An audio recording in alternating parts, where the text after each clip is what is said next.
లోంచి దేవుని వాక్యం విందాం. కీర్తన గ్రంథం 17వ కీర్తన.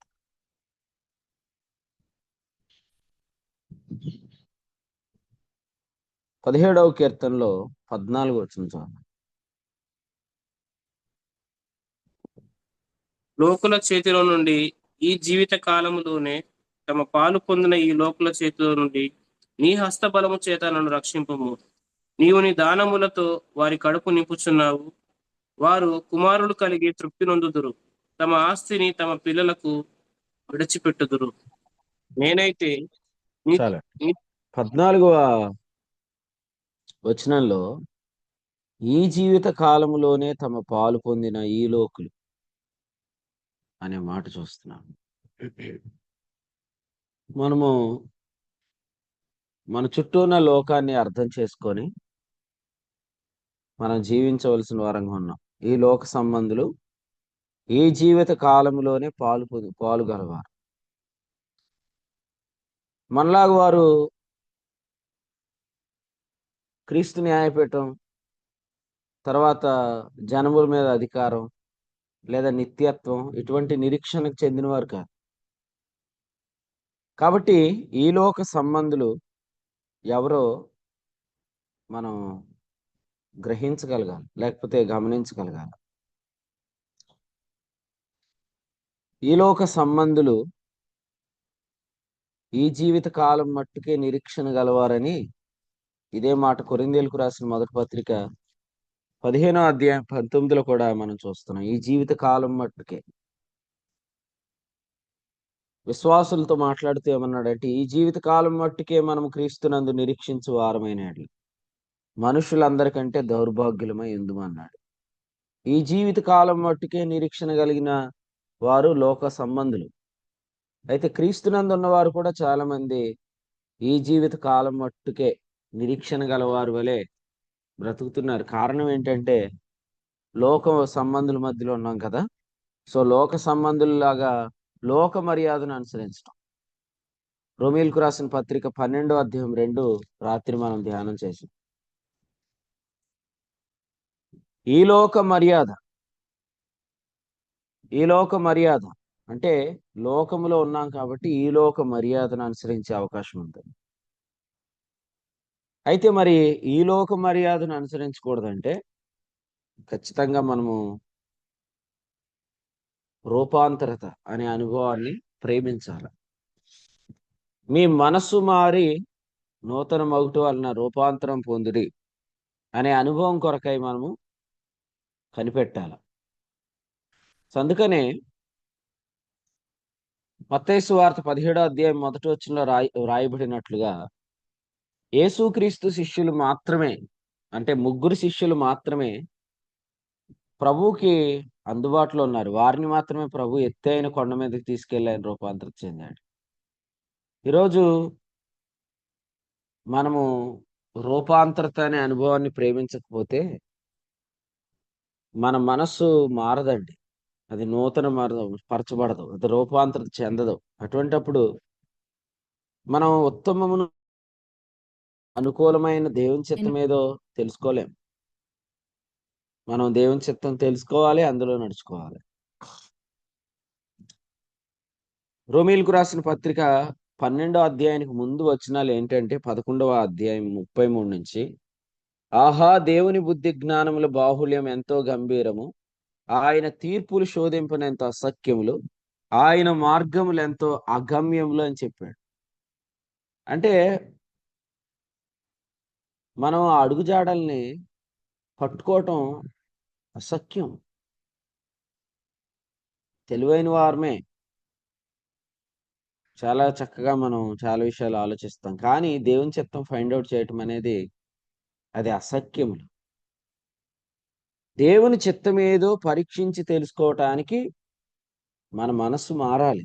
అంటే ఇక్కడ చెప్పినట్లుగా 34లో 11వ అధ్యాయంలో ప్రభువు మనస్సును ఎరిగిన వాడెవడు, ఆయనకు ఆలోచన చెప్పిన వాడెవడు అన్నాడు. అంటే ఆయన ఆలోచన చెప్పాలి మనకి. ఆయన ఆలోచన మనం విననంత వరకు మనకు తెలుసు అనుకుంటాం, కానీ దేవుని చిత్తం తెలీదు. మరి ఆయన ఆలోచన వినటానికి ఎంతమంది వస్తున్నారు? ఆయన ఆలోచన వినేటంతగా ఎంతమంది కూర్చుంటున్నారు? ఆయన ఆలోచన అర్థమయ్యే వరకు ఎంతమంది ఓపికగా నిరీక్షిస్తున్నారు? ఎందుకంటే యేసు ప్రభు చెప్పిన మాట ఏందంటే లూకాసు వార్తలో 8:15లో యోగ్యమైన మంచి మనస్సుతో వాక్యం వినాలి. అంటే ఓపిక ఉండాలంట. నిజమే, ఓపిక ఉండాలి. దేవుని చిత్తం ఏదో పరీక్షించి తెలుసుకోవాలి. లేదంటే మనం ఈ లోక మర్యాదను అనుసరిస్తాం. దేవుని చిత్తానుసారంగా జీవించాం. ఈ జీవితకాలం మట్టుకే నిరీక్షణ కలిగిన ఈ లోక సంబంధుల మధ్యలో మరణం తరువాత ఉన్న జీవితం గురించి, మరణం దాటిన తర్వాత ఉన్న జీవితం గురించి నిరీక్షిస్తున్న మనం ఎలా ప్రత్యేకించబడతాం? అది తప్పకుండా దేవుని చిత్తం తెలుసుకోవటం ద్వారానే. దేవుని చిత్తం మనం తెలుసుకోవాలి. ఆయన ఆలోచన మనం వినాలి. ఆయన ఆలోచన వింటున్నప్పుడు మన మనస్సు మారి నూతనమవుతుంది. అప్పుడు మనము ఉత్తమం, అనుకూలం, సంపూర్ణమైన దేవుని చిత్తం ఏదో పరీక్షించి తెలుసుకుంటాం. నిన్న మనం విన్నట్లుగా లోక సంబంధులకు కాదు గాని విశ్వాస సంబంధులు దేవుని చిత్తం కాని మార్గంలో వెళ్తే వాళ్ళకి శ్రమలు విస్తరిస్తాయి. కీర్తనల గ్రంథం 16వ కీర్తన నుంచి నిన్నటి ఉదయకాలం మనం విన్నట్లుగా 16వ కీర్తనలో మనం చదువుతున్నట్లుగా 4వ వచనంలో యెహోవాను విడిచి వేరొకరిని అనుసరించి వారికి శ్రమలు విస్తరిస్తాయి. సో దేవుని చిత్తం మీద పరీక్షించి తెలుసుకొని అందులో మనం నడవాలి. మళ్ళీ చెప్తున్నాను, ఆహా దేవుని బుద్ధి జ్ఞానముల బాహుళ్యం ఎంతో గంభీరము, ఆయన మార్గములు శోధింపనెంతో అసఖ్యములు. ఫుట్ నోట్లో రాశాడు, అడుగు జాడలు పట్ట అసఖ్యము. అంటే అడుగుజాడలు మనం గుర్తుపట్టలేం. మరలా జ్ఞాపకం చేసుకుంటున్నాం, రోమీలకు రాసిన పత్రికలో ఇవి అబ్రహామునకు కలిగిన అడుగుజాడలు అన్నాడు. అంటే ఈ అడుగుజాడలు కలగాల. 4:12 ఫుట్ స్టెప్స్ ఆఫ్ ఫెయిత్. ఈ అడుగుజాడలు కలగాల. ఎందుకంటే కలగకపోతే నడవలేం, తెగించలేం. తెగింపు అంటారు దీన్ని. అపోస్తుల కార్యాల గ్రంథంలో నేను ఉదయం చదువుకున్నాం కదా, 5వ అధ్యాయం 13లో కడమవారిలో ఎవడను వారితో కలుసుకుంటకు తెగింపు లేదు. ఎందుకంటే వారు వేస్తున్న అడుగులు వేయటానికి తెగింపు ఉండాలి. వారు తమ కలిగిందంత తెచ్చి పరిచర్లో వాడేస్తున్నారు. ఆ దినాల్లో అననీయ సప్పీరా అబద్ధమాడి పరిశుద్ధాత్మను మోసపుచ్చారు. సరే పోని వారిలాగా చేద్దామని తెగించిన అననీయ సప్పీరా అబద్ధమాడేశారు, ఆత్మను మోసపుచ్చేశారు. అప్పుడు తెలుసుకున్నారు, వీళ్ళ అడుగుల్లో నడవటం అనేది అది మనకు కలిగితే తప్ప నడవలేమని. గిద్యోనుతో కూడా చాలా మంది వచ్చేసారు, కానీ వారందరిని వెళ్ళిపోమని చెప్పాడు. ఎందుకంటే వారు యుద్ధం కదా అని వచ్చేసారు అంతే. కానీ నడవాలంటే దేవుని చిత్తం మీద తెలుసుకోవాలి. ఆ అడుగులు కలగాల. మరలా చెప్పుకుందాం, అబ్రహామును లోతు విడిచి వెళ్ళిపోయాడు. కారణం, అబ్రహాం వేస్తున్న అడుగుల్లో సాహసించి లోతు వేలేపోయాడు. అబ్రహాము లోతు ఆస్తిని పోగొట్టుకున్న అదే అధ్యాయంలో అబ్రహాము తన కలిగిన యావత్తు ప్రభుకి ఇచ్చాడు. అంటే దశమాంశాలు ఇచ్చాడు.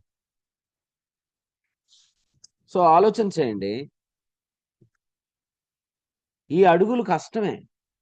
మనకి కలిగితే తప్ప నడవటం కష్టమే. ఎందుకంటే ముఖ్యంగా ఈరోజు ఆర్థిక విషయాలు మనం ఆలోచిస్తున్నప్పుడు మన సొంత ఖర్చులు దేవుని సేవలో పెట్టి మనం కొనసాగటం కష్టమే.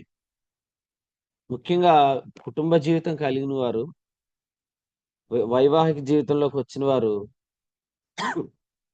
దేవుని పనిలో సమస్తాన్ని వినియోగించటం అనేది కొంత కష్టమే. కానీ అడుగులు కలిగితే మనం వెంబడించవచ్చు. అడుగుజాడలకు మనకు కలిగితే వెంబడించవచ్చు.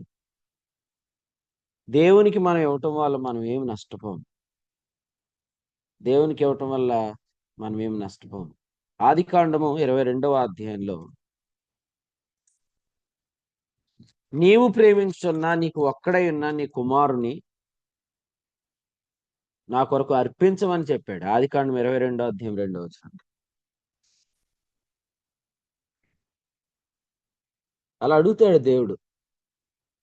అలా అడుగుతున్నప్పుడు మరి అలా సమర్పించాల. అలా సమర్పించాల్సినప్పుడు లోతు చేయగలడా పని? లోతు అలా చేయలేడు. ఎందుకంటే అబ్రహాము తన సహోదరుడు అని చెప్పి ఆ బంధంతో అబ్రహాంతో కలిసి నడిచేస్తున్నాడు తప్ప, కానీ అబ్రహాం వేస్తున్న అడుగుల్లో సాహసించి అడుగులు వేలేపోయాడు. ఇక్కడ కూడా అందరూ తెచ్చి కానుకలు ఇస్తున్నారు కదా, మేము కూడా తెచ్చిద్దాం అనుకొని అన్నయ్య సప్పారు అనుకున్నారు. కానీ వారు హృదయంలో ఒకటి తలంచుకున్నారు. ఆ తర్వాత వాళ్ళు ఇంకోలా చేశారు, అబద్ధమాడారు. అప్పుడు క్రింద రాశాడు, కడమ వారిలో ఎవడును వారితో కలుసుకొనుటకు తెగింపులేదు. సో ఆలోచన చేయండి, ఈ ఉదయకాలం మీలో ఎంతమంది ప్రభు పని కొరకు సమర్పించగలుగుతున్నారు? ప్రభు పని కొరకు సమర్పించగలుగుతున్నారు. అయితే మీకు ఒక మాట చెప్తాను, మీరు సమర్పించలేరు. అది మీకు కలగాలంతే. మీకు కలిగితే తప్ప మీరెవరో కూడా అందులో విత్తలేరు. ఎందుకంటే ప్రభువుకి ఇవ్వటం అనే దగ్గర గల్తీలకు రాసిన పత్రిక 6వ అధ్యాయంలో ఏముందంటే, శరీరమును బట్టి విత్తువాడు అనే మాట మనము 8లో చూస్తున్నాం. శరీరమును బట్టి విత్తువాడు అంటే ఏంటంటే, మనం ప్రభువుకి ఇద్దాం అనుకున్నప్పుడు శరీరం పనిచేస్తుంది,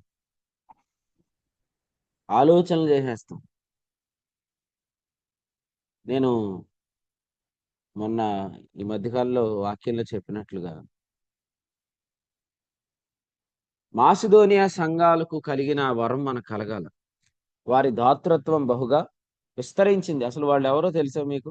కొరింథీయులకు రాసిన 2వ పత్రిక 8వ అధ్యాయంలో మాసిదోనియా ప్రాంతానికి చెందిన వారు ఎవరు అంటే, వారు నిరుపేదలు అనే మాట కూడా ఇందులో 2వ వచనంలో చెప్పాడు. నిరుపేదలు అని పరిశుద్ధాత్ముడే రాయించాడంటే వారు నిజంగా నిరుపేదలే. నిరుపేదలైనా కూడా వాళ్ళు ఏమయ్యారు? 9వ అధ్యాయంలో మనం చూస్తున్నాం 8లో, వారు ఉత్తమమైన ప్రతి కార్యం చేయటానికి సమృద్ధి కలిగి ఉన్నారు. నిరుపేదలే. ఉం? ఆలోచన చేశారా? ప్రభుకు స్తోత్రంలో. ఇప్పుడు పరిచర్య అంటే ఇంతే. బయట సేవకులతో మనం పోల్చుకోవద్దు. ముందే వాళ్ళు రండి అంటే మాకు ఒక ఇంత ఖర్చు అయిద్దండి అని చెప్తారు. మనము వెళ్తాము, మీటింగ్ ముగించుకుంటాం, మన దారిని మనం వస్తాం. ఎవరైనా ఇస్తారా అని కనిపెట్టేది కాదు మన పరిచర్య. అవన్నీ దేవుడు అనుమతిస్తాడు. ఆ సమర్పణ ఉండాలి. ఆ సమర్పణ మనకు ఉండాలి అనే దానికంటే మనకు కలగాలి. శిష్యరికం అంటే ఇదే. ఎందుకంటే యోహాను సువార్త 13వ అధ్యాయంలో యేసుప్రభు ఏం చెప్పారంటే, 16వ వచనంలో, దాసుడు తన యజమానుని కంటే గొప్పవాడు కాడు. లేదా కొంచెం క్రిందకు వస్తా అని చెప్పాడు, బోధకుడు శిష్యుడు బోధకుడు కంటే గొప్పవాడు కాదు. శిష్యుడు బోధకుడు కంటే గొప్పవాడు కాదు. గుర్తుపెట్టుకోండి, మేము ఎలా ఉంటున్నాం మీరు కూడా అలాగే ఉంటారు. ఈ పరిచర్లో ఉండేవాళ్ళు అందరూ కూడా బోధకులుగా మేము ఎలా ఉంటున్నాం మీరు అలా ఉంటున్నారు. మేము ఎప్పుడు ఇంత కానుకయండి అని అడిగేది లేదు, ఇచ్చేదాకా కార్యక్రమాలకి వెళ్ళి కనిపెట్టేది లేదు. అట్లాంటిది యేసుప్రభు నామంలో యేసుప్రభు వచ్చేదాకా కూడా ఉండదు. కొంతమంది వాడుకుంటారు కావలసినంత, అదా వాళ్ళు ఆలోచన చేయరు. అది దేవుడు అనుమతిస్తాడు. అది మీరు గమనించుకొని, అదేంట్రా పిలిచారు కానీ దేవుని సేవకుడిని సరిగ్గా పంపించలేదు అనేది గమనించుకొని, ఓహో మన బోధకుడే ఇలా ఉంటున్నాడంటే మనం కూడా ఇలాగే ఉండాలి అని మీరు తెలుసుకొని శిష్యులుగా ప్రవర్తించాలి. శిష్యులు అంటే ఏంటంటే బోధకుడిని జాగ్రత్తగా గమనించి ఆ అడుగుల్లో వెళ్ళాలి. సో ఇక్కడ బోధకుడైన క్రీస్తు శిష్యుల పాదములు కడిగాడు. అంటే అర్థం ఏంటంటే, మీ అడుగులు మీ అడుగు జాడలు నేను ఎలా వేస్తున్నాను మీరు అలా వేయండి అని చెప్పాడు. ఖచ్చితంగా ఈరోజు పరిచర్యకు వచ్చినప్పుడు మీరు ఆరంభంలో కొన్ని కొత్త ఆత్మలు సంపాదించి ఆ ఆత్మలను దర్శిస్తూ వారికి వాక్యం చెప్తూ బలపరచడానికి పోయి, ఎక్కడైనా ఆల్రెడీ స్థావరాలు ఏర్పడిన దగ్గరికి వెళ్ళిపోయి సేవ చేయటం అనేది కరెక్ట్ కాదు. ఎందుకు ఆ పని చేస్తామంటే ఈ ఫైనాన్షియల్ మ్యాటర్స్ గురించి ఆలోచిస్తున్నాం మనం, ఆర్థిక విషయాలని. నేను ముందే చెప్పా, పరిచర్యకు వచ్చినప్పుడు ప్రభు మన కొరకు ఆలోచిస్తాడు, మన ప్రతి అక్కర తీరుస్తాడు. అందుచేత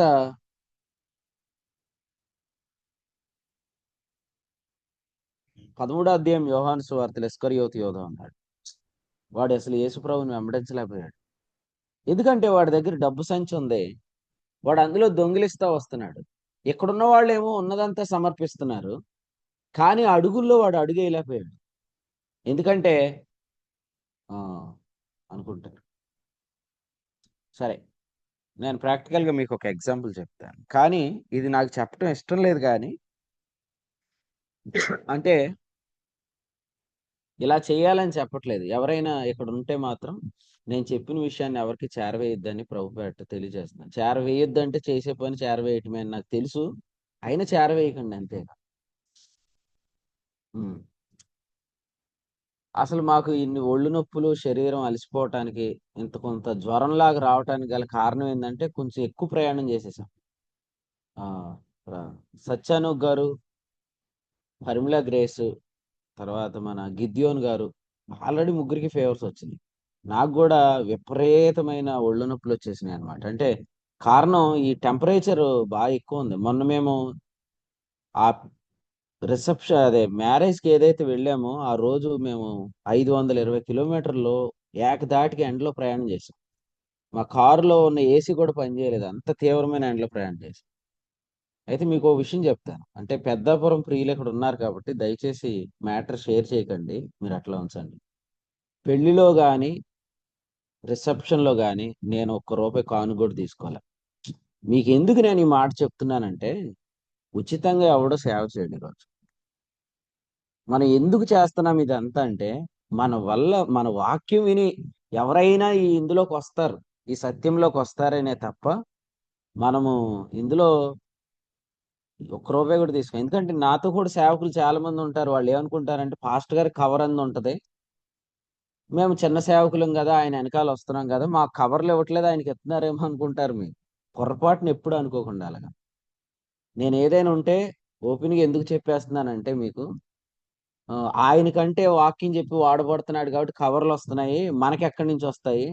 ఆదివారం ఆదివారం కానుకల మీద బ్రతకాలి, మన కానుక ఎంత సరిపోయిద్ది అనే దౌర్భాగ్యపు ఆలోచన ఎన్నడైనా రావద్దు.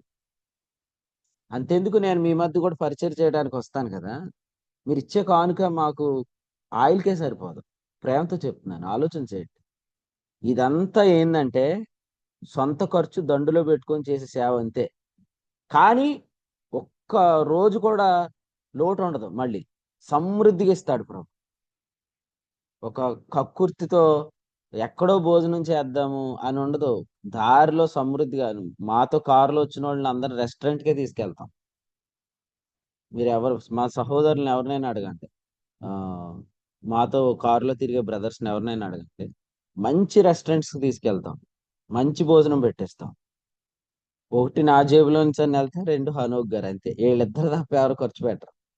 అది ఎవరినైనా మీరు సహోదరులండి, మేమిద్దరం ఎందుకు ఖర్చు పెడతామంటే ఇందులో మేము పొందుకున్న ఆ మేలు ఇంకెవ్వరు ఖర్చు పెట్టరు. అర్థమైందండి? కాబట్టి మీరు తెలుసుకోండి, ఆ ఈవెన్ ఆయిల్ ఖర్చుకు కూడా పెట్టుకొని పరిచయం చేస్తున్నాం మేము. ఇప్పుడు నేను పెళ్లికి వచ్చాము, మొన్న మ్యారేజ్కి వచ్చాము, అంత దూరం మరి సొంత ఖర్చులే అన్ని. మేమే ఆయిల్ పెట్టుకొని మేమే వచ్చి వాకింగ్ చెప్పి వెళ్ళిపోతాం. అంతేగాని ఫోన్ పే చేస్తారా, కానుక పంపిస్తారా, ఇంకే పంపించలేదు ఏంటి అనేది అని అసలు ఈ పరిచర్లో లేదు. సంగారెడ్డి లాజరస్ అన్న వచ్చి కానుక ఇవ్వబోతున్నాడు నాకు మొన్న. నేనేమని చెప్పాను అడగండి లాజరస్ అన్నని. నేను సంగారెడ్డి రాలేదు కదా, మీరు ఎందుకు కానుక ఎత్తున్నారు? నేను పరిచయం చేయలేదు, సంగారెడ్డి రాలేదు, వెళ్ళలేకపోయాం. ఎందుకంటే ఆ షెడ్యూల్ని బట్టి గచ్చిబౌలి వరకే వెళ్ళగలిగాం, 10 అయిపోయింది. ఇంక సంగారెడ్డి వెళ్ళాలంటే 12 అయిపోయింది దాని నుంచి. అందుకని అక్కడే ఆగి అక్కడే మీటింగ్ పెట్టేశాం ఆ రోజు. ఆ ముందే ప్లాన్ చేసుకున్నాం ఇదంతా. సహోదరుడు వచ్చి నాకు ప్రతి నెల ఇచ్చేటట్టు కానుక ఇవ్వబోతుంటుంటే వద్దని చెప్పాను. కాబట్టి మేము ఎలా నడుస్తున్నామో మా వెనకాల ఉన్న మీ సేవకులైన మీరు అందరూ అలాగే నడవాలి. మీరు ధైర్యంగా అడుగులు వేయండి, అక్కర్లన్నీ ప్రభు తీరుస్తాడు. సైడ్ బిజినెస్లు ఏమీ లేవు. ఓకేనా? మీకు అంతా ఓపెన్గా తెలుసు. ఇంకా ఎవరికైనా అన్నయ్య మాకు నీ ఫోన్ పే వివరాలు కావాలంటే ర్యాన్సమ్ని అడగండి. ఎందుకంటే నా ఫోన్ పేలోకి ఏమవుతున్నాయి ఏం వెళ్ళిపోతున్నాయి అన్ని తమ్ముడికే తెలుస్తుంది. నా మెయిల్ అడ్రస్ మీరు కూడా లాగిన్ అవ్వచ్చు. మీకు అన్ని తెలుస్తుంది. సో కానీ ఏదైనా అక్కరుందా? ఏం అక్కర్లేదు. సరే, ఆనందన్న ఆ, సహోదరుడు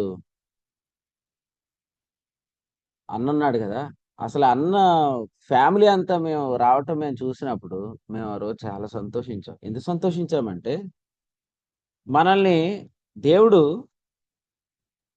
ఆదరించడానికి కొంతమందిని తీసుకొని వస్తాడనమాట. ఎందుకంటే ఇంత పరిచర్య చేస్తున్నాం కదా, పైగా మళ్ళీ నిందలు పడాల.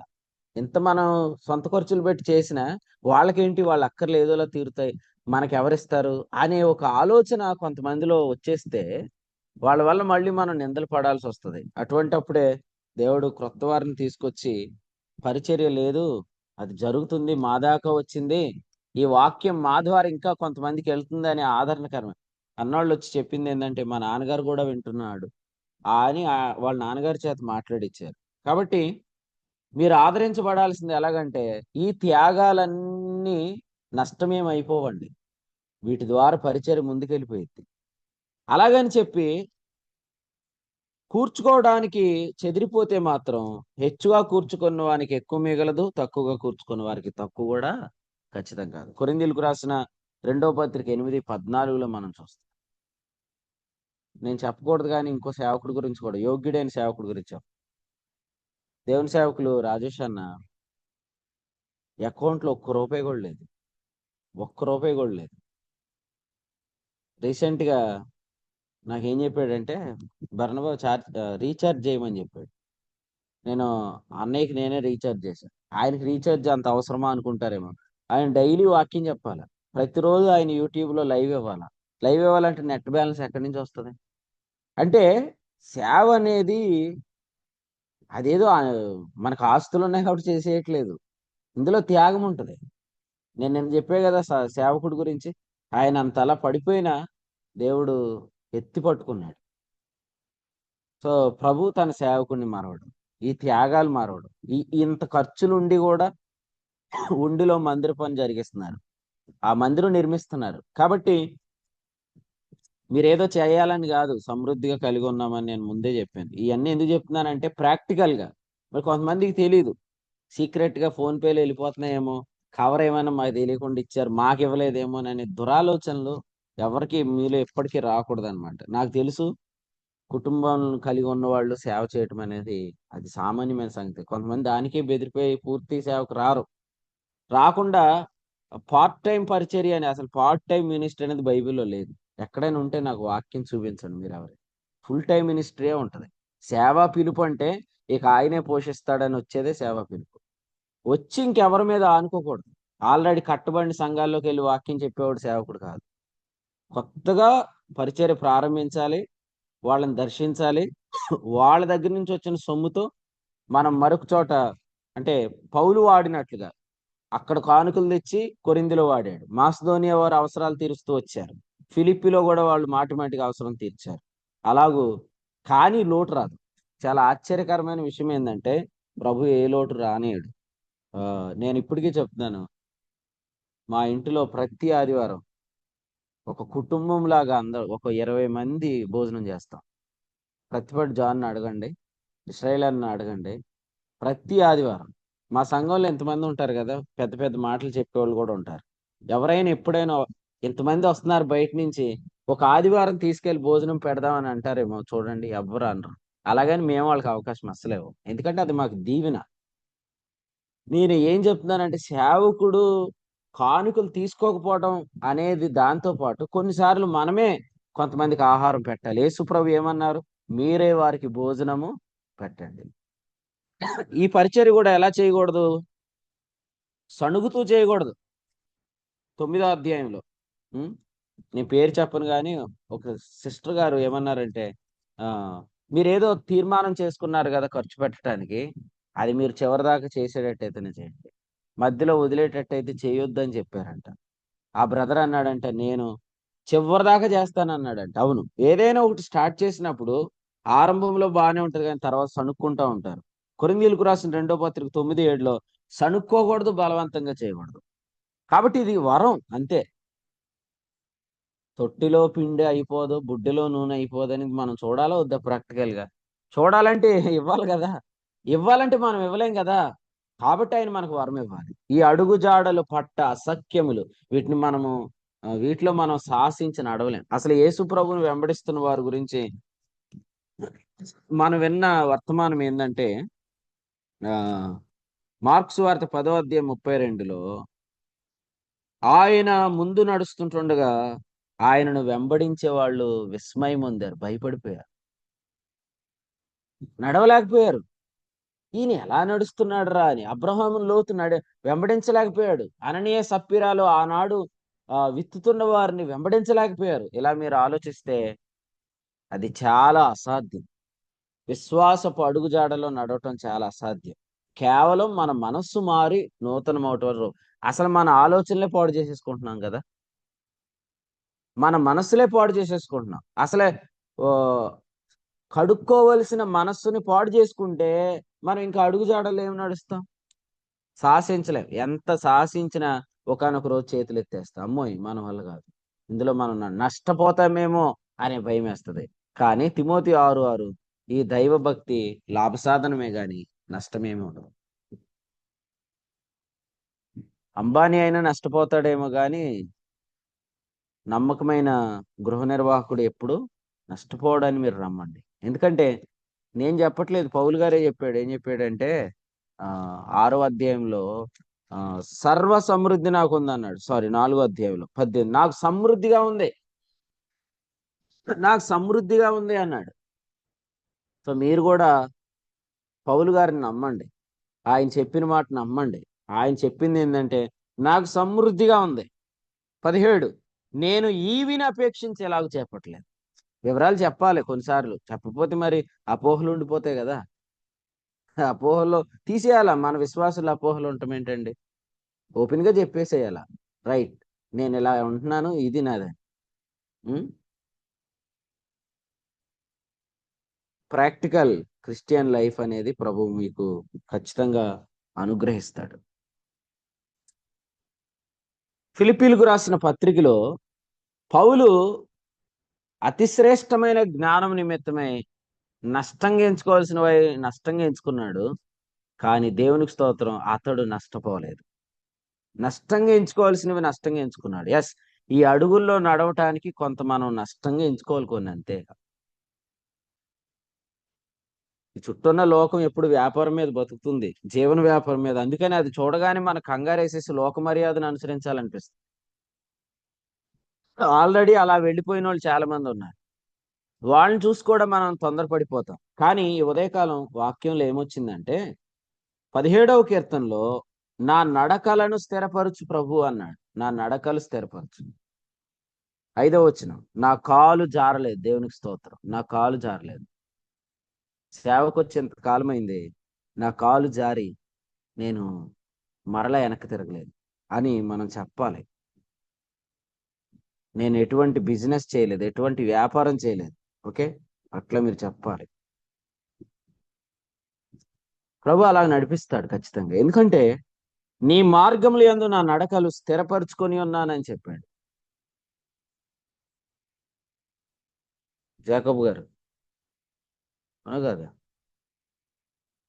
ఆయన అడుగుల్లోనే వెళ్తున్నాం కదా.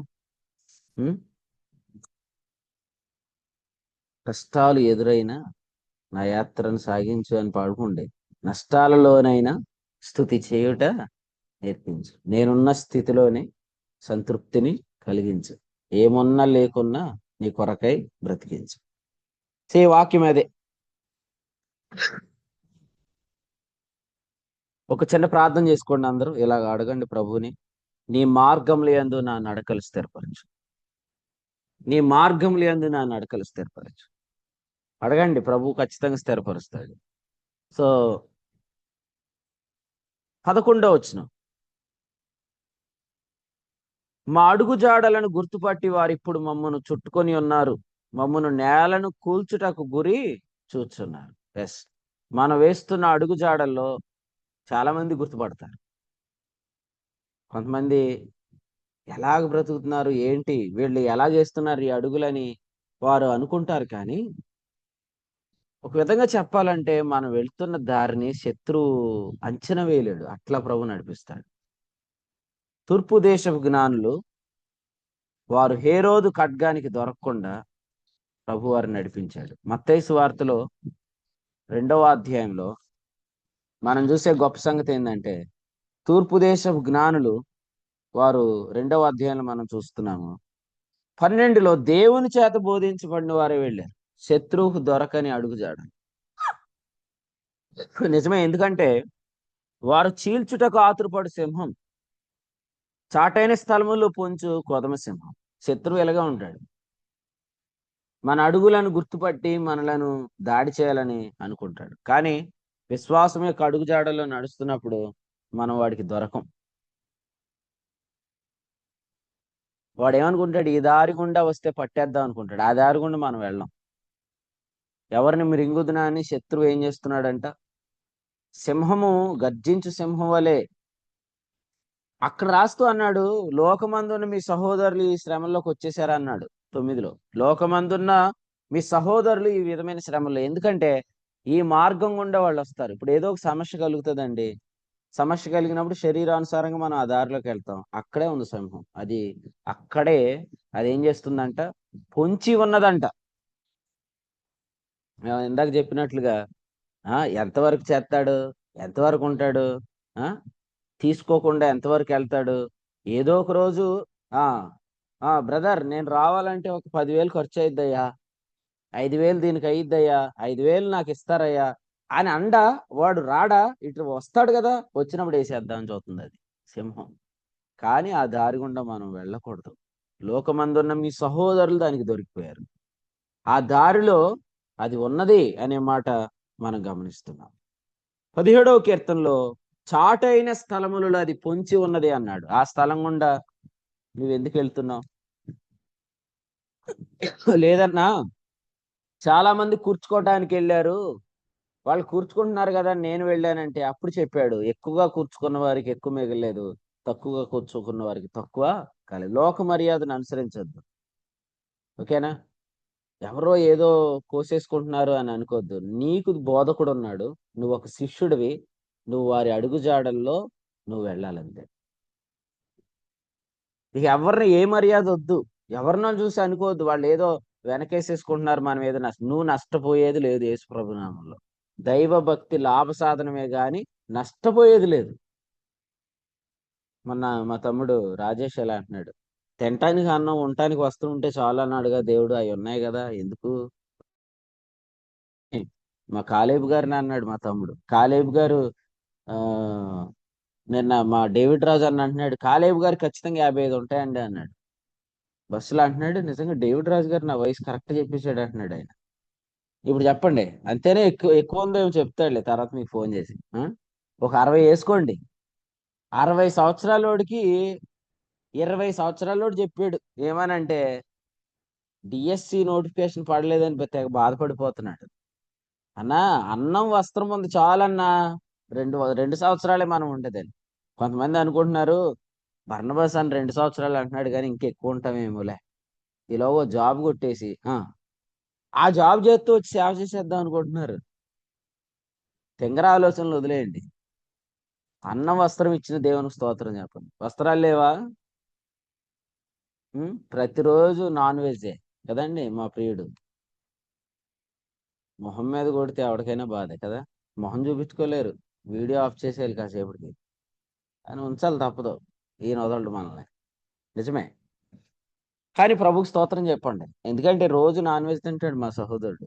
సమృద్ధిగా అన్నం ఉంది, సమృద్ధిగా వస్త్రాలు ఉన్నాయి. ఏసిన షర్ట్ వేయడండి. మీరు ఎప్పుడైనా చూడండి.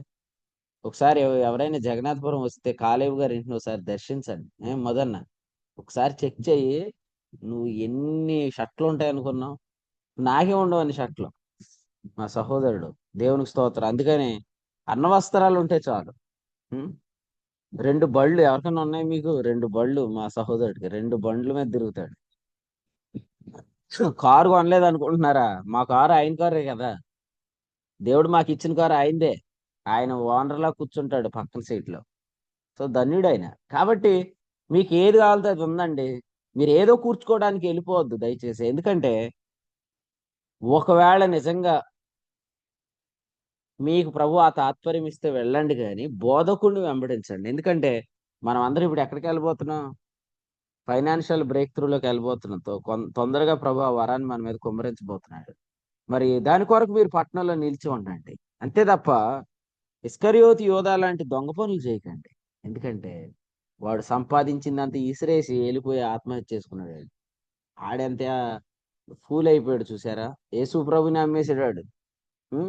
యేసు ప్రభునే బేరానికి పెట్టాడు. ఈరోజు కూడా అలాంటి ఆలోచనలు రానియద్దు. ఎందుకంటే కొదమ సింహం అక్కడ పొంచి ఉన్నది. వస్తాడు, ఇటు వస్తాడు. అందరూ వస్తున్నారు కానీ భానుశ్రీ అని రావట్లేదు. ఆయన మాంసం కొంచెం టేస్ట్ ఉంటుందని చూస్తున్నాడు సింహం. భానుశ్రీ అన్న దారిలో వెళ్ళట్లేదు. సరే, ఎవరు మాంసం బాగుంటుంది చెప్పండి? వెయిట్ చేస్తుంది. అన్ని టేస్ట్ చూశాను కానీ అది రావట్లే. అది కూడా వచ్చింది త్వరలో అనుకుంటుంది ఆ కొదమ సింహం. కానీ ఈ ఉదయం మీరు చెప్పండి, ఓ దుష్టుడా, ఓ కొదమ సింహమా, ఓ పొంచి ఉన్నదానా, నా అడుగులు అటు రావు అని చెప్పండి. నేను నా బోధకుడినే వెంబడిస్తాను. నేను శిష్యుడను, అడుగు జాడలు మరి నేను పట్టుకొని వెంబడిస్తాను కదా. నిజంగా మనం ఇటువంటి ఐహిక విచారాల్లో చిక్కిపోతే ప్రార్థనకు రాగలుగుతామా? చాలా మంది ఇప్పుడు చాలా ఎక్కువగా మీటింగ్స్ వస్తున్నారు. దేవుని స్తోత్రం. స్టాన్లీ అన్న, ఎవరు, స్టాన్లీ వినయ్ కుమార్ అన్న చక్కగా ప్రతి మీటింగ్కి రాగలుగుతున్నారు. కానీ ఆర్థిక విషయాల గురించి ఎక్కువ ఆలోచిస్తే ఆ చిక్కుల్లోకి వెళ్ళిపోతే ప్రార్థనలు కూడా మనం ఎగ్గొట్టేస్తాం, రాలేం. ఎందుకంటే ఆ కొరింథీ మొదటి పత్రిక 7:35లో చెప్పినట్లుగా శ్రమలు మనల్ని ప్రభు సన్నిధాన వర్తనలు ఉంచం. కానీ వస్తే అమూల్యమైన వాగ్దానాలు కదా. వాగ్దానానికి ఆమెనంటే అది మనకు జరుగుతుంది. కానీ అత్యధికములు అమూల్యములైన వాగ్దానాలు పోగొట్టుకుంటాం. బేతనీ అంటే అర్థం ఏంటి? పేదల ఇల్లు. 7 మార్లు దర్శించాడు. అక్కడ ప్రభువుకి విలువైన అత్తరు బుడ్డి పగిలింది అంతే. ఇంకెక్కడ బుడ్డులు పగల్లా. ఆ ఊర్లోనే, ఆ ఇంట్లోనే పగిలింది. యోహాను 12. ఎందుకంటే వాళ్ళకి అత్యధికమైన అమూల్యమైన వాగ్దానం కలిగింది. అదేంటంటే లాజరు బయటికి రమ్మని బిగ్గరగా పిలిచాడు. ఎన్ని కోట్లుంటే 4 రోజులు చచ్చిపోయినాడు బయటికి వస్తాడండి? సుమారు 5 కోట్లుంటే వస్తాడంటే ఎంతమంది బతికించుకుంటారు? మన ప్రభు పేదల ఇంటికి వెళ్ళి అమూల్యమైన వాగ్దానం ఒకటి ఇచ్చాడు. పునరుద్ధానం జీవం నేనే అన్నాడు. అంతే, ఆ ఇల్లు ఐశ్వర్యం అయిపోయింది. 300 దేనారాలు అంటే సంవత్సర ఆదాయం. మన సంవత్సర ఆదాయం ఎంత ఇప్పుడు? మీరు రేషన్ కార్డులు వేసింది చెప్పకండి. మామూలుగా మీకు తెలిసింది చెప్పండి. సుమారు ఎంత ఉంటుంది సంవత్సర ఆదాయం? ఆ సంవత్సర ఆదాయం అంతా ప్రభు పాదాల దగ్గర పగలగొట్టింది అనమాట. 300 దేనారాలు అంటే ఆ రోజుల్లో మొత్తం 20 ప్రకారం దినానికి ఒక దేనారం. 300 దేనారాలు అంటే సంవత్సర ఆదాయం. సో ఒక సేరున్నర ఎత్తు తీసుకొని ప్రభు పాదాలకు పూసింది. నేను మిమ్మల్ని సంవత్సర ఆదాయం ఇమ్మనట్లేదు. ఆ దారిలో మనం వెళ్తున్నాం. ఆ దారిలో మనం వెళ్దాం. ఆ అడుగుల్లో మనం వెళ్దాం. నీకేమి తక్కువ కాదు. ద్వితీయోపదేశ కాండంలో చెప్పాడుగా, నీకేది తక్కువ కాదు. కష్టం అన్న, సారీ అన్న. అన్ని వాక్యాలు మాకు నచ్చినాయి కానీ ఇందులో ఒక్కటే నేను నిన్ను వెంబడించలేను. సో బయటికి పోవైతే, గెట్ అవుట్, వెళ్ళిపో. వెళ్ళిపోయి నీకు నచ్చిన ప్రసంగికుడిని అనుసరించను. ఇక్కడ నువ్వు ఉండలేవు. ఎందుకంటే ఇక్కడ నుంచి వచ్చే వర్తమానాలన్నీ ఇలాగే ఉంటాయి. మనకు వచ్చే వాక్యాలు ఎట్లా ఉంటాయంటే, ఒక వర్తమానం వచ్చిందంటే దాని లింకే వస్తాయిక. నువ్వు ఇంక సహించలేవు దీన్ని, నువ్వు వెంబడించలేవు. లేదు వెంబడిద్దాం అనుకుంటే వెంబడించు, నువ్వు ఆశీర్వాదం చూస్తావు. సో ప్రభు కోరుకునేది కూడా అదే. వాడు వెళ్ళిన తరువాత అనే మాట ఎందుకు రాశాడు తెలుసా? యోహాను సువార్తలో 13:31 వాడు వెళ్ళిన తర్వాత ఇప్పుడు నేను మహింపరచబడ్డానన్నాడు యేసు ప్రభు. ఆడు బయటికి వెళ్ళి ఆ వాయిస్ వినుంటాడా? ఆడు ఇస్కరియోతు యోధగాడు అలా బయటికి వెళ్ళి ఆ గోడ దగ్గర ఉండగానే యేసు ప్రభు అన్నాడు తెలుసా? ఇప్పుడురా నాకు మహిమ వచ్చింది అన్నాడు. ఏంటి ఇలాగ అన్నాడు అని అందరూ అనుకో, ఆడు ఎప్పుడు వెళ్తాడా అని చూస్తున్నాను నేను అన్నాడు యేసు ప్రభు. ఎందుకంటే అన్ని వర్తమానాలకు ఇది బయటికి రాలేదు, కానీ ప్రభువుకు అర్పించే విషయం దగ్గరికి వచ్చినప్పటికి ఇది సహించలేకపోయింది. ఇస్కరియోతు యోధ బయటికి వెళ్ళిపోయాడు. ప్రభు అన్నాడు, వాడు వెళ్ళిన తర్వాత ఇప్పుడు మనుష్య కుమారుడు మహింపరచబడ్డాడు, దేవుడు ఆయన యందు మహింపరచబడి ఉన్నాడు. ఎప్పుడు? 30వ వచనం, వాడు బయటికి వెళ్ళిన తర్వాత. నువ్వెందుకు బయటికి వెళ్తున్నావో, ఏ వాక్యానికి నువ్వు సహించలేక వెళ్తున్నావో తెలుసుకోలేనంత పిచ్చోళ్ళం కాదు మేము. స్త్రీలు మాట్లాడితే అభ్యంతర పడేవాళ్ళు వెళ్ళిపోయారు, భాషలు అనగానే అభ్యంతర పడిన వాళ్ళు వెళ్ళిపోయారు. ఇప్పుడు అంతా విడిచిపెట్టి ప్రభు సేవ చేయాలి అంటే కూడా అభ్యంతర పడిన వాళ్ళు వెళ్ళిపోతారు. వెళ్ళిపోతే లేదు లేదు లేదులే, మనం ఉద్యోగం చేస్తూ కూడా సేవ చేయొచ్చు వచ్చేయమని చెప్పేది కాదు ఈ పరిచర్య. నువ్వు ఇందులో ఇమ్మడగలిగితేనే ఉండు, లేకపోతే వెళ్ళిపో. ఎందుకంటే ఆంధ్ర తెలంగాణలో నమ్మకమైన పరిచర్యలు ఇంకా ఉంటాయి, అందులో జాయిన్ అవ్వు. రేపు అని ఒక రోజు అక్కడ కూడా ఇదే వాక్యం వస్తుంది, అది నమ్మకమైన పరిచర్య అయితే. అది కూడా నువ్వు విడిచిపెట్టి వెళ్ళిపో. ఈ వాక్యం రాకుండా అయితే నీకు ఉండదు. ఎవరికో ఏదో కలిగేస్తుంది, నాకు కలగట్లేదనే భ్రమలో నువ్వు ఉండొద్దు. నిజంగా ఎక్కువ కూర్చుకున్న వారికి ఎక్కువ మిగలదు, తక్కువ కూర్చుకున్న వారికి తక్కువ కాదు. నువ్వు కోరుకోవాల్సిందల్లా ఏంటంటే, ప్రభువా నా సామర్థ్యంతో ఇక్కడ ఆలోచిస్తున్నాను కాబట్టే నేను తప్పుడు ఆలోచనలోకి వెళ్తున్నాను, కానీ ఇక్కడ నేను వరం పొందుకుంటే ఇంకెవరి మీద నిందనేను. ఆయనకి ఎలా వస్తున్నాయి డబ్బులు, ఈయనకి ఎలా జరుగుతున్నాయి, అందుకే వాళ్ళు సేవలో ఖర్చు పెట్టగలుగుతున్నారు, మాకెక్కడి నుంచి వస్తాయి అనే నిందలు నేను వేయను ప్రభువా. నేను వరం మీద ఆధారపడి వెళ్తాను అని నువ్వు చెప్పగలుగుతావు. నిజంగా వరంతో వెళ్ళగలం. ఎంతకాలం మీరు ఎడవబడతారు? కొంతకాలమే. కానీ వరం ఉంటే తప్ప మీరు సాఫీగా నడవలేరు. సో వరంతో మాత్రమే నేను సాగుదును గాక అని మీరు అనుకోండి. మీరు ఉండాలంతే. నేను ఎందుకు అంటున్నానంటే, ఈ మినిస్ట్రీ యొక్క ఫైనల్ గోల్ అరారాతు పర్వతం. అక్కడికి వెళ్ళేదాకా ఉండాలి. అన్ని వాక్యాలు అనుభవించాలి మనం, అన్ని ప్రత్యక్షతలోకి వెళ్ళాలి మనం. ఈ ప్రత్యక్షతలన్నీ మనం పొందాలంటే ఈ వాక్యం దగ్గర అభ్యంతర పడద్దు. రైట్? ప్రభు మన ప్రతి అక్కర తీరుస్తాడని నమ్మండి. మన పిల్లల్ని ఆయన లెక్క పెట్టుకోలేదా? వాళ్ళకి ఎంత ఫీజులు కట్టాలో ఆయన లెక్క పెట్టుకోలేదా? ఆయన ప్రతిరోజు భోజనం పంపించే ముందు ఏమన్నాడు? ఆయన లెక్క పెట్టమన్నాడు. ఎందుకు? సరిగ్గా సరిపోవాలి కదా, తృప్తిగా తిని మిగిలిన గంపలు ఎత్తాలి కదా. కాబట్టి ప్రభు మన అక్కర్లు తీరుస్తాడు. ప్రభు మన అక్కర్లు తీరుస్తాడు. ఇదే మాట నేను జ్ఞాపకం చేస్తున్నా. దయచేసి పొంచి ఉన్న సింహానికి దొరకొద్దు. ఈ దారిలో వాడు వస్తాడని మీ కొరకు కనిపెడుతుంది, అది దానికి అసలు మీరు దొరకద్దు. మీరు వెళ్ళిపోండి, ఆ విశ్వాసమే కాడు మీ బోధకుడు వెంబడి వెళ్ళిపోండి, ఆయన వేస్తున్న అడుగుల్లో శాసించి వెళ్ళిపోండి. ప్రభువుని కూడా అడగండి, ప్రభువా నా నడకలు నీ మార్గములు యందు స్థిరపరచు. ఆఖరిగా 3వ వచనం చదువుతున్నాను. నన్ను పరిశోధించితివి, నీకు ఏ దురాలోచన నాకు నా యందు కానరాలేదు. ఇది మనం కూడా చెప్దాం. నీ వాక్యానికి విరుద్ధమైన ఏ ఆలోచన నాలో రాలేదు. నువ్వు నన్ను పరిశోధించావు. ఎలా పరిశోధించాడంట? 3వ వచనంలో చెప్తున్నాడు, రాత్రి వేళ నన్ను దర్శించి నా హృదయం పరిశీలించావు. ఎందుకు రాత్రి? ఎందుకు రాత్రి చెప్తాను. రాత్రి భార్య నిద్రపోద్ది, పిల్లలు నిద్రపోతారు, స్నేహితులు నిద్రపోతారు, నువ్వు ఒక్కడే ఉంటావు. అప్పుడు నువ్వు నీ దేవుడు ఆలోచించుకోవచ్చు. ఇప్పుడు నువ్వు నీతో ఇంకెవరు మాట్లాడరు. అప్పుడు నువ్వు ఆయన సన్నిధిలో మాట్లాడొచ్చు, ప్రభా నన్ను పరిశోధించు, నువ్వు చెప్తున్న దానికి విరుద్ధంగా నేను ఏమైనా ఆలోచిస్తున్నానా అని నువ్వు అప్పుడే చెక్ చేసుకోవచ్చు. డే టైం అనుకోండి, మనల్ని వంకర మాటల చేత పాడు చేసే వాళ్ళు చాలా మంది ఉంటారు. అపోస్తల కార్యాలు 20వ అధ్యాయంలో ఏమన్నాడు? నేను వెళ్ళిపోయిన తరువాత 30వ వచనంలో మిమ్మల్ని ఈడ్చుకెళ్ళిపోవాలని వంకర మాటలు మాట్లాడే వాళ్ళు ఉంటారు. పౌలు భయం ఏంటో తెలుసా? నేను వెళ్ళిపోతే వీళ్ళని ఎవరు ఈడ్చుకెళ్ళిపోతారని భయపడిపోయాడు. కానీ వెళ్ళటం తప్పదు. ఎఫెసులో ఎంతకాలం ఉండగలడు? ఎంతో కాలం ఉండలేడు. కొరింథీలో ఎంతకాలం ఉండగలడు? ఎంతో కాలం ఉండలేడు. తెస్సలోనికీలో ఎంతకాలం ఉండగలడు? ఎంతో కాలం ఉండలేడు. వెళ్ళిపోవాలి. కానీ వెళ్ళిపోయే ముందు చెప్పాడు, వంకర మాటలు మాట్లాడి మిమ్మల్ని ఈడ్చుకెళ్ళిపోయే వాళ్ళు ఉంటారు. ఎస్, డే టైం అంతా వంకర మాటలు మాట్లాడే తోడేళ్ళు మన చుట్టే ఉంటాయి. కానీ రాత్రి వేళ మన ప్రభువే ఉంటాడు. అందరూ నిద్రపోతారు. అప్పుడు చెప్పండి, ప్రభువా నీవు నా హృదయమును పరిశీలించు, నా హృదయమును పరిశోధించు.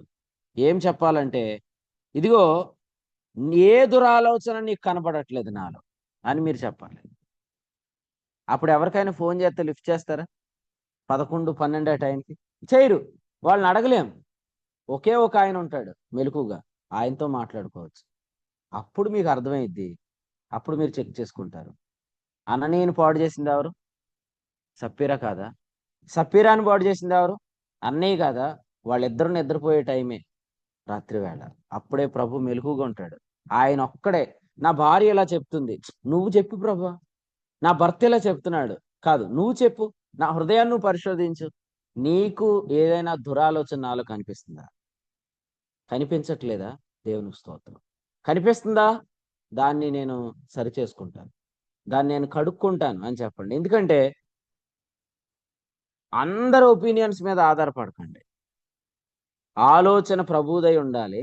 అందులో మీరు అడుగులు వేయాలి. నీ అడుగులు ఆయన, నీ నడకలు ఆయన మార్గంలో స్థిరపరచాలి. పరమగీతంలో, నేను ఈ మధ్యాహ్నమున మరి నీడను ఎక్కడ పొందాలి అని కాపరిని అడుగుతూ ఉంటున్నప్పుడు పరమగీతంలో 7వ వచనంలో చెప్పాడు ఏమనంటే, 8లో, మంద కాపరుల గుడారముల యొద్ద నీ మేక పిల్లలను మేపుము. అవును, నిజమే. ప్రభు మనకిచ్చిన కాపరులను వెంబడించాలి. నమ్మకమైన నాయకులు, ఉచితంగా పరిచర్య చేస్తున్నవారు, సొంత ఖర్చు పెట్టి దండులో కష్టపడుతున్నవారు, ఏమిస్తారు ఏమి ఎవరైనా ఆలోచించకుండా ప్రభు కొరకు తమను తాము ప్రతిష్ఠించుకున్నవారు, ఆ కాపరుల దగ్గర నీ మేక పిల్లలు మేపు. అడుగుజాడలను బట్టి నువ్వు పో. 8వ వచనం. ఎందుకంటే మధ్యాహ్న కాలం వచ్చేసింది. మధ్యాహ్నం అంటే ఏంటి?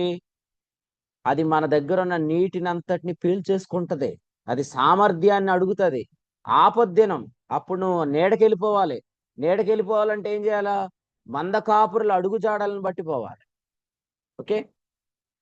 సో మళ్ళీ చెప్తున్నాను, మీరందరూ ఏం కోరుకోవాలంటే, మా సేవకుడు, మా బోధకుడు ఆర్థిక విషయాలను ఎట్లా మేనేజ్ చేస్తున్నాడు అనేది మీరు పరిశోధించాలంట. హెబ్రీయులకు రాసిన పత్రికలో 13వ అధ్యాయంలో ఏం చెప్పాడు? 7వ వచనంలో, వారి ప్రవర్తన ఫలమును శ్రద్ధగా తలంచుకోండి అన్నాడు.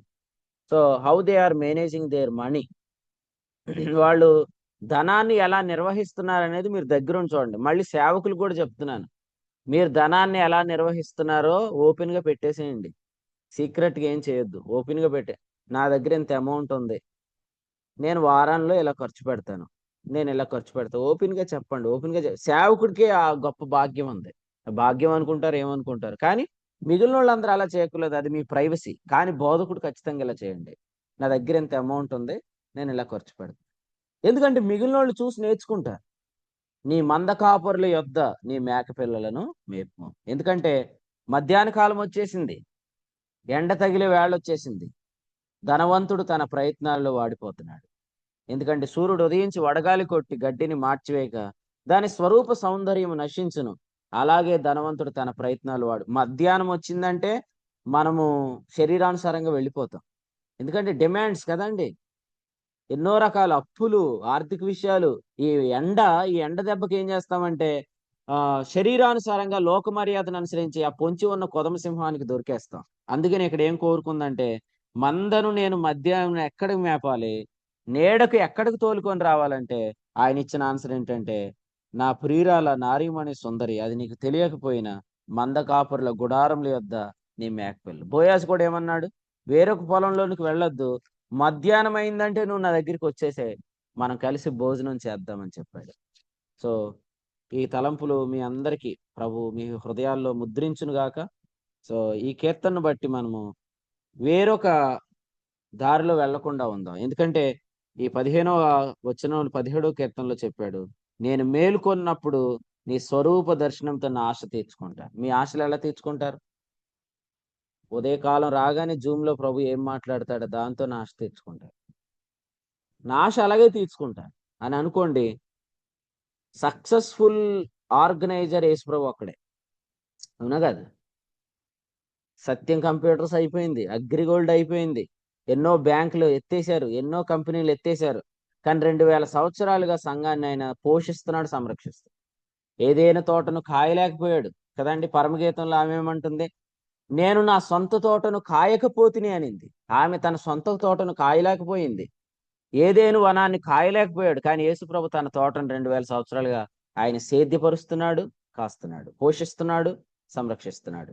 ఇప్పుడు పేతురుతో అంటున్నాడు, నా మందను కాయము, నా మందను మేపము అంటున్నాడు. పేతురు యేసుప్రభు వైపు తిరిగి, ఓ 2 లక్షలు డిపాజిట్ చేసి వెళ్ళిపో, నేను కాస్తానని అనట్లేదు. అసలు ఏమి ఇవ్వకుండా చెప్తున్నాడు, నువ్వు నా మందను కాయము మేపమని.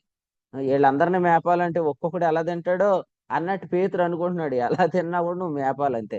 నువ్వు నాయకుడు అయితే నువ్వు మేపాలి, నువ్వు కాయాలి. అవును, ప్రభు ఖచ్చితంగా మీకు ఆ సహాయము చేస్తాడనమాట. ఎందుకంటే మన ప్రభు తన సొంత తోటను 2000 సంవత్సరాలు కాయగలిగినప్పుడు ఆ సక్సెస్ఫుల్ ఆర్గనైజర్ యొక్క అడుగుల్లో వెళ్తున్న మనం అన్నిట్లో సక్సెస్ అయిపోతాం. ధనవంతుడు కూడా తన ప్రయత్నాలు వాడిపోతాడు, కానీ అతడు చేయనదంతయు సఫలమైంది. యేసు ప్రభుని ఎవరైతే వెంబడిస్తున్నారో వారు అన్ని విషయాల్లో సక్సెస్ అవుతారు. ఓకే, నీ భార్య గాని, నీ పిల్లలు గాని, నీ భర్త గాని, నువ్వు ఈ అడుగుల్లో వెళ్ళు అంతా నష్టం చేసావని నిన్ను ఒక్క మాట కూడా అనలేరు, కానీ వాళ్ళు నష్టపరుస్తారు. నిన్ను వెంబడించకపోతే వాళ్ళు నష్టపరుస్తారు, కానీ నువ్వు తీసుకునే నిర్ణయాలు, నువ్వు వేసే అడుగుల వల్ల కుటుంబానికి ఎట్టి నష్టం రాదు. ఈ బర్నబాస్ గారి వాక్యాలు ఎన్నో, అప్పుల పాలు చేసేసాం మమ్మల్ని అనేవాడు ఒక్కడు కూడా ఉండడు మిమ్మల్ని. నీవి వాక్యాలు వినటం వల్ల మేము సమృద్ధిగా తింటున్నాం, సమృద్ధిగా ధరించుకుంటున్నాం, సమృద్ధిగా అనుభవిస్తున్నామని చెప్తారు. ఎందుకంటే ఇవి ప్రభు యొక్క అడుగుజాడు. అటువంటి అడుగుల్లో మీ నడకలు స్థిరపరచబడును గాక. ప్రభు మన అడుగును స్థిరపరచును గాక. ఉదయకాలం ఆయన స్వరూప దర్శనంతో మన ఆశలు తీర్చుకుందాం. ఇక ఏది మన ఆశను తీర్చలేదు. ప్రభు మాత్రమే మన ఆకలి, మన ఆశ తీర్చగలడు. ఓకేనా? దుప్పి నీటి వాగుల కొరకు ఆశపడునట్లు దేవా నీ కొరకు నా ప్రాణము ఆశపడుచున్నది. సో ప్రభు ఈ తలంపులు మన కొరకు దీవించు. స్తోత్రం. ఉదయకాల సమయంలో ప్రభు తన స్వరూప దర్శనంతో మన దర్శించడంతో మన ఆశ తీరుస్తుంది. ప్రభు స్తోత్రం. ఈ జీవిత కాలంలోనే పాలు పొందిన లోక సంబంధాలు మనం చూస్తున్నాం, కానీ మనకు ప్రభు న్యాయపీఠం ఉంది మాత్రమే కాదు, పట్టణాల మీద అధికారం ఉంది. అందుకొరకు మనం భక్తి చేస్తున్నామని మరి ఈ లోక మర్యాదను కూడా క్రైస్తవులు అనుసరిస్తున్నట్టుగా చూస్తున్నాం. కారణం ఏంటంటే ఈ లోకుల మధ్య ఉన్నట్టుగా మరి మన రూపాంతరం చెందే అనుభవంలోకి రావట్లేదు, మనసు మారట్లేదని, మరి ఉత్తమమైన, అనుకూలమైన, సంపూర్ణమైన దేవుని చిత్తం తెలుసుకుంటున్నప్పుడు ఆ రూపాంతరం కలుగుతుందని, మరి ఆయన మార్గాల్లో మరి ఆయన మార్గాలు, ఆ అడుగుజాడలు మనకు కలగాలి అని, మరి ఆ అడుగుజాడ కలిగితేనే మనము ఇలాంటి నష్టాన్ని మన జీవితంలో చూడమని మనం నేర్చుకున్నాము. లోతు అడుగుజాడలు వేయలేదు, ఆయన కలగలేదు. అలాగే అన్య సభ్యురాలు కూడా ఆ విషయంలో అబద్ధం ఆడారు అనే విషయాన్ని ఉదాహరణగా తీసుకుంటూ మనము వర్తమానం విన్నాము. ప్రభువు మన ప్రతి అక్కర తీరుస్తాడు, మన మనకు సమృద్ధిని దయచేస్తాడని, మరి మన నడకల్ని స్థిరపరుస్తాడు అని కూడా మనము వాక్యం ద్వారా నేర్చుకున్నాం. శత్రువు మార్గంలో పొంచి ఉన్నాడు. మరి ఈ యొక్క ఎక్కువగా కూర్చుకొనకుండా, అంటే ప్రభు మీద ఆధారపడుతూ ఆయన వైపు చూస్తున్నట్టయితే ప్రభు మన ప్రతి అక్కర తీరుస్తాడని, మరి లోకమందున మన సహోదరులు ఉన్న శ్రమల్లో మనం వెళ్ళకుండా జాగ్రత్త పడాలని, ప్రభు మనకు ఏది కొదవ లేకుండా మనకు అనుగ్రహిస్తాడని, మరి రాత్రి వేళ ప్రభు మనల్ని దర్శించే విధంగా ఏ దురాలోచన మనలో కలగకుండా ప్రభు మనం కాపాడుతాడని, మార్గాల్లో ఉన్న తోడేలకు చిక్కకూడదు. మరి మంద కాపర్లు గుడారంలో ఎక్కడైతే మేకపిల్లలు పోషించబడుతున్నాయో అక్కడ మనం వారిని వెంబడించినట్లయితే మనకు కూడా లాభం చేకూరుతుందని మనము ఈ యొక్క శ్రేష్టమైన సంగతులు, మరి ఈ యొక్క వర్తమానం మనం విన్నాము. ప్రభు స్తోత్రం. మరి చక్కని వర్తమానం అందించిన దేవుని సేవకులకు కూడిక పక్షాన వందనాలు తెలియజేస్తున్నాను. కూడికలో ప్రారంభ ప్రార్థన చేసిన వారికి, అలాగే కీర్తనలు పాడిన వారికి, వాక్య పట్టణం జరిగించిన వారికి, వాక్యం కొరకే ప్రార్థించిన ప్రియ సహోదరులకు అందరికీ అలాగే ఇంతవరకు వర్తమానాన్ని శ్రద్ధగా విన్న ప్రియులందరికీ కూడా మన ప్రభు అయిన యేసుక్రీస్తు నామములో వందనాలు తెలియజేస్తున్నాను. మన ప్రియుల ఆరోగ్యాల కొరకు ప్రార్థన చేయండి. అలాగే ఈరోజు సాయంత్రము నల్లజల ప్రాంతంలో బైబిల్ స్టడీ జరుగుతూ ఉంది. అలాగే మే నెల 19 నుంచి 23 వరకు గ్రేస్ గుడ్ డేస్ కాన్ఫరెన్స్ జరుగుతూ ఉంది. కాబట్టి ఆ కూడికల కొరకు ప్రార్థన చేయండి. అందరు సిద్ధపడి రావాల్సిందిగా మనవి చేస్తున్నాము. మొదటి కూడిక నుంచి చివరి వరకు అందరు నిలిచి ఉండి మరి ప్రభు మనతో మాట్లాడే రీతిగా ఫైనాన్షియల్ గా ఆయన మనం బ్లెస్ చేయబోతున్నాడు. ఆ వాగ్దానం కొరకు మనం కనిపెడుతుండగా ప్రభు మన పట్ల తన కృపను విస్తరించును గాక. కాబట్టి ఆ యొక్క కూడికలకు నిరీక్షించవలసిందిగా మనం చేస్తున్నాను. మరి ఇంతవరకు నిల్చున్న ప్రతి ఒక్కరిని బట్టి మరి స్తోత్రములు. ఈ సమయంలో ఎవరైనా విన్న వర్తమానం బట్టి ప్రేరేపించబడిన వారు ప్రార్థన చేసి కూడికను ముగింపు చేయవలసిందిగా మనం చేస్తున్నాను. ఎవరైనా అవకాశం తీసుకొని ప్రార్థన చేసి కూడికను ముగింపు చేయవలసిందిగా కోరుతున్నాను.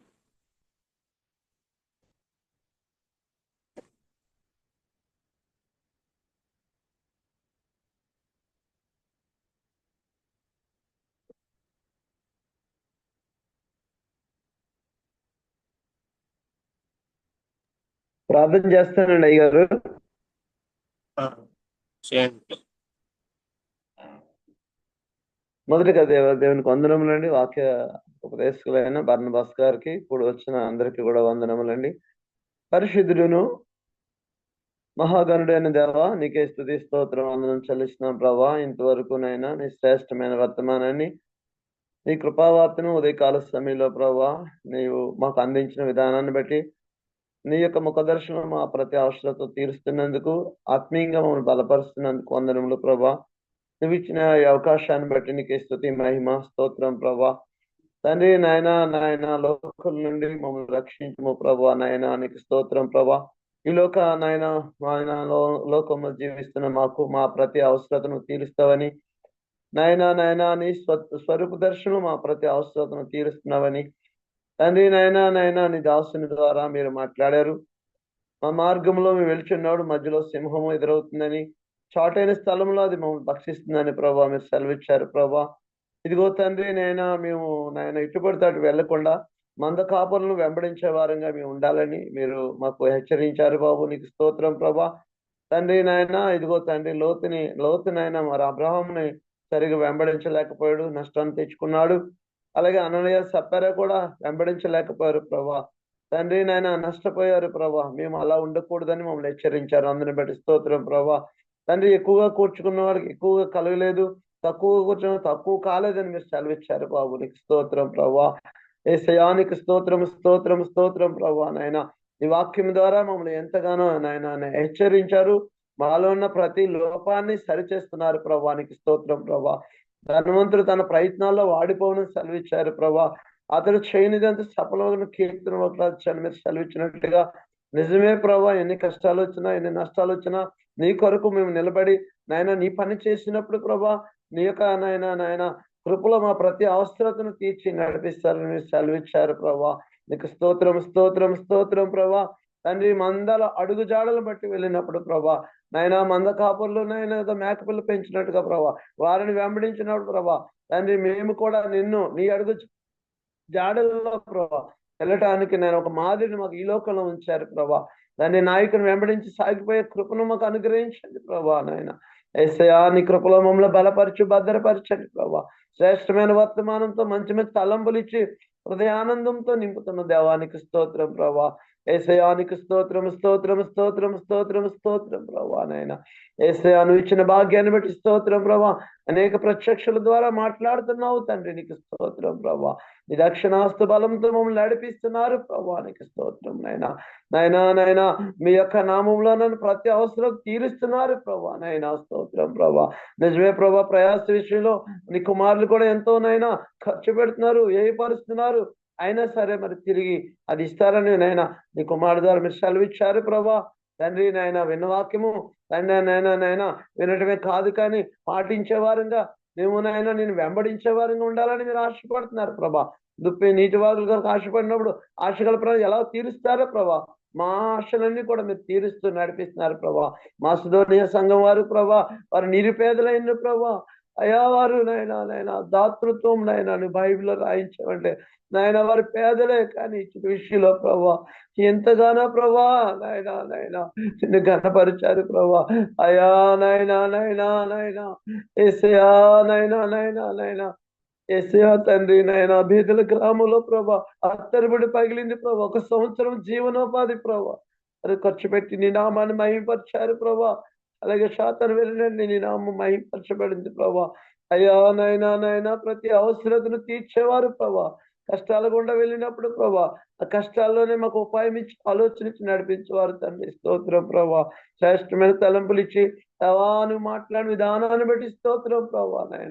అయ్యా నీ కృపలో బలపరచు భద్రపరచండి ప్రభా. ఇదిగో మా ప్రియులు మరి అనుగ్రహంతో బలహీనంగా ఉన్నారు ప్రభా.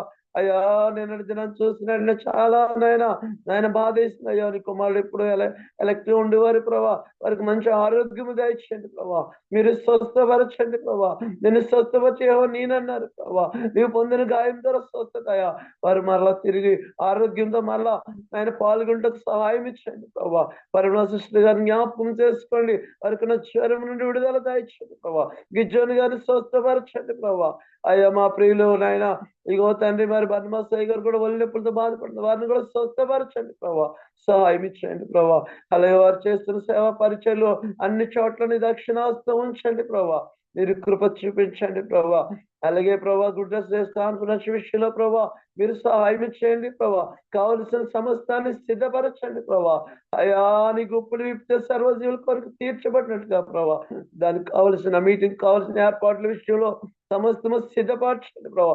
కావలసిన రిజర్వేషన్ విషయంలో ప్రభా, ఏర్పాట్ల విషయంలో ప్రభా, వాతావరణ విషయంలో ప్రభా, ధన స్థాయి విషయంలో ప్రభా సమస్తము సమకూర్చి మేలుకై జరిగించండి ప్రభా.